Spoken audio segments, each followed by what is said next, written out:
Ecuador's Navy confirmed a large Chinese fishing fleet of roughly 300 vessels is moving away from the Galapagos Islands and is now operating in international waters off Peru. The Ecuadorian commander of naval operations, Rear Admiral Daniel Ginez, said this week that the Chinese vessels are now in offshore waters off the exclusive economic zone of Peru. With such a large number of fishing boats, we have the risk that certain species are diminished, Ginez cautioned. Experts told VOA that China's aggressive fishing not only threatens the sovereignty of coastal countries but also endangers global food security and marine ecology. China's large fishing fleets operating along the Pacific coast have triggered concerns from several South American countries for the past few months. In June, about 340 large Chinese trawlers ventured into waters near Ecuador, triggering protests over possible threats to the Galapagos Islands, a UNESCO World Heritage Site and home to many unique species.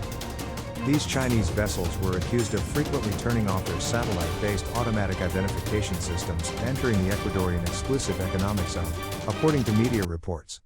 Yet Ecuador's Admiral Ginez said no vessels of the fishing fleet entered Ecuadorian waters while operating near the Galapagos. Peru's and Ecuador's economies are highly dependent on seafood. In 2018, the two countries captured 4.5 million metric tons of fish, nearly as much as the United States, but only 25% of what China harvested in the same year, according to statistics from the World Bank. Both countries say China's mega fishing fleets are threatening the security of their food source. China ranks at the top of the world in demand for seafood. The country's fish consumption accounts for 1/3 of the world's total amount, with an annual growth rate of 6%.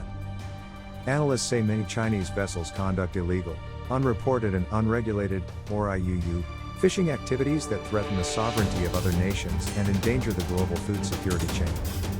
President Donald Trump on Tuesday singled out Chinese fishing practices in his speech to the United Nations, saying Beijing dumps millions and millions of tons of plastic and trash into the oceans and overfishes other countries' waters.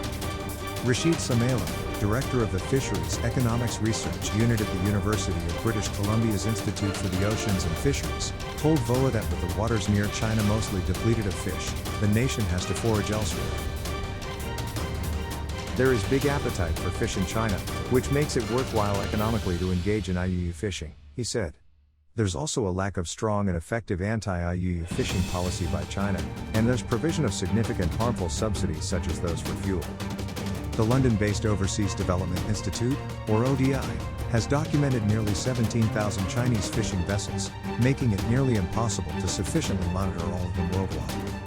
Tabitha Mallory, an affiliate professor specializing in Chinese foreign and environmental policy at the University of Washington, told VOA it's hard for developing countries to properly monitor coastal waters. China fishes in countries that don't have the ability to monitor their coastal waters well, she said. Coast Guard vessels and fuel for those patrol vessels are often cost prohibitive for developing countries. U.S. Senator Jim Risch, an Idaho Republican and the chairman of the Senate Foreign Relations Committee, said last week that the international community needs to pressure China to improve its industrial fishing practices.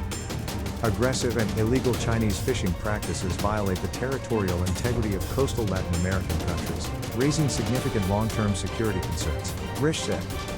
China has promised a zero-tolerance policy toward illegal fishing and has proposed a moratorium in the area near the Galapagos. According to China's Ministry of Agriculture and Rural Affairs, the moratorium bans all Chinese fishing fleets on parts of the high seas in the Southwest Atlantic and East Pacific for 3 months, effective July 1.